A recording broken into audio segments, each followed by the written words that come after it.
الحمد لله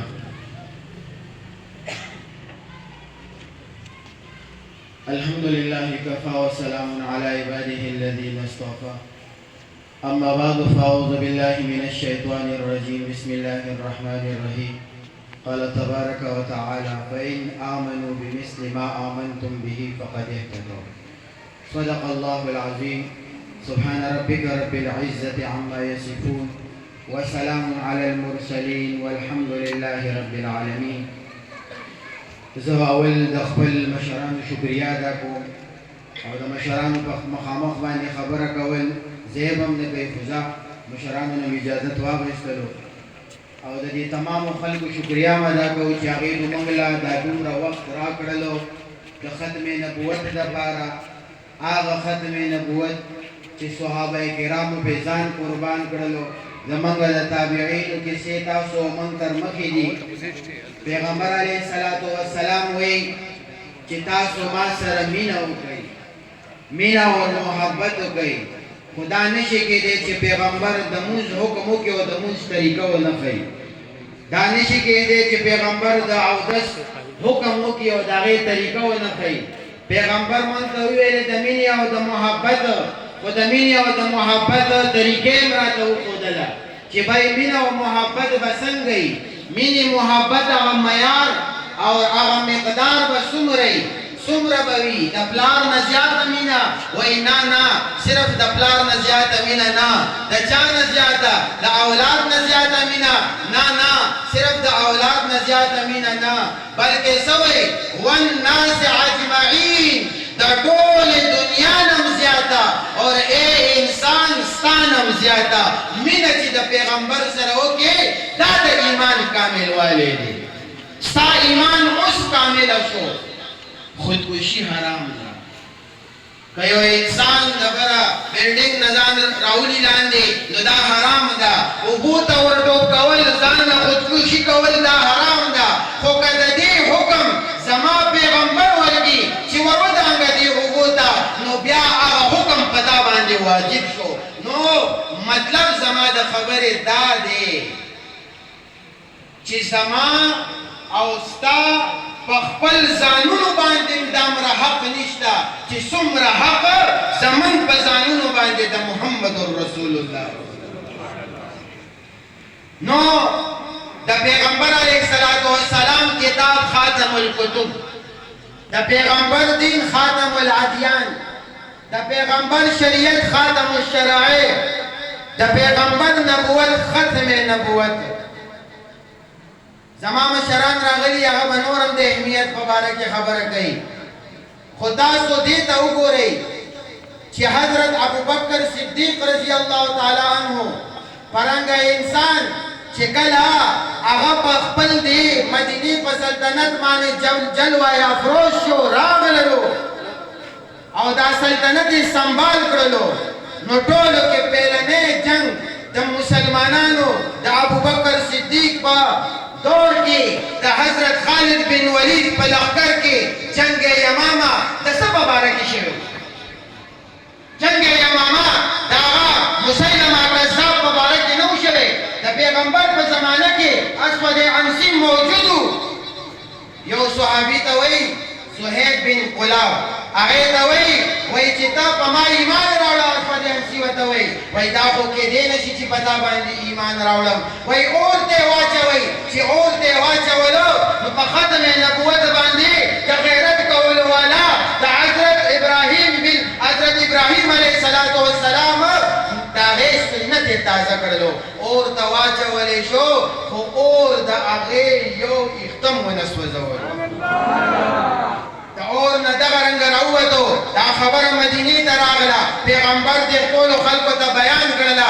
عمر فاروق وایي الحمدلله ثم الحمدلله چې د پیغمبر په امت کې د حضرت ابراهیم علیه السلام د سنت تازه کولو والا یو انسان پیدا شو. الحمدلله. بیا د هغې نه پس ته چې کله پیلنی جنګ وشلو، د اسلام په ټولو جنګونو کې ټول شهدا چې راټول کې پیغمبر علیه السلام په وخت کې 222 شهدا دي. په تمام جنګونو کې 222 22 شهدا دي او راشي جنگ یمامه ده د پیغمبر په ختم نبوت په سلسله کې چې کله جنگ شروع شو 13000 صحابه کرام د حضرت خالد بن ولید په سرکردۍ کې لاړل او هغلته 1200 صحابه کرام شهیدان شو. یو طرف ته 222 کسان په ټول عمر کې او صرف په یو جنگ یمامه کې 1200 چې په هغې کې قاریان صحابه کرام 370 قاریان پکې شهیدان شو. نو تاسو د دې نه لږ ونګي د دې ختم نبوت د اهمیت خبره خو وکړئ. دا خو د صحابه کرامو زه د خپل یو اکابر خبره درته کومه ناقابل یقین چې د سړي ذهن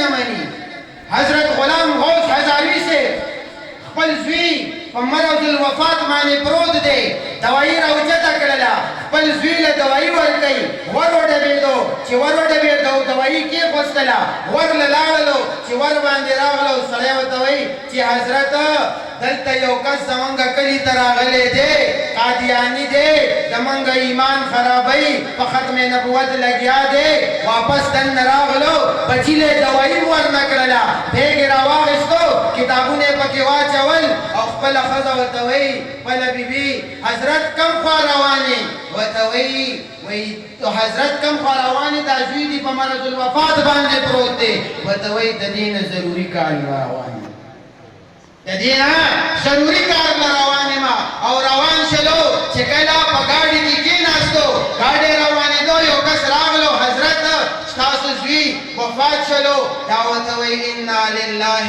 و انا الیہ راجعون اسے کفنا بھی دو اسے دفنا بھی دو کیونکہ میرے بیٹے کا جنازہ پڑھنا فرض کفایہ ہے اور میرے نبی کے نبوت اور ختم نبوت کا کام جو ہے وہ فرض عین ہے لہذا میں اپنے بیٹے کے جنازہ بھی نہیں پڑھتا اور دا آغازی نہ روان شو. نعرہ تکبیر